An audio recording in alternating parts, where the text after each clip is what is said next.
నమస్తే అండి అందరికీ. క్షీరాబ్ది ద్వాదశి అంటే నిన్న సాయంత్రం నుంచి ఈరోజు మధ్యాహ్నం వరకండి. ప్రతి ఒక్కరూ తప్పనిసరిగా తులసిని పూజించుకోవాలి. ఈ ఒక్కరోజు తులసిని పూజిస్తే సంవత్సరం మొత్తం తులసి పూజ చేసిన ఫలితం దక్కుతుందంటండి. కార్తీక మాసం శుక్లపక్షంలో వచ్చే ద్వాదశిని క్షీరాపి ద్వాదశి అని అంటారు. కార్తీక మాసంలో వచ్చే ఈ క్షీరాబ్ది ద్వాదశి చాలా పవిత్రమైన రోజు.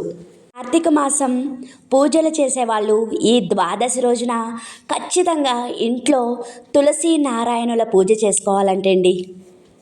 కార్తీక మాసం నెల రోజులు పూజ చేయడం కుదరని వారు ఈ పవిత్రమైన ద్వాదశి రోజున విష్ణుమూర్తిని మరియు లక్ష్మీదేవిని పూజించాలి.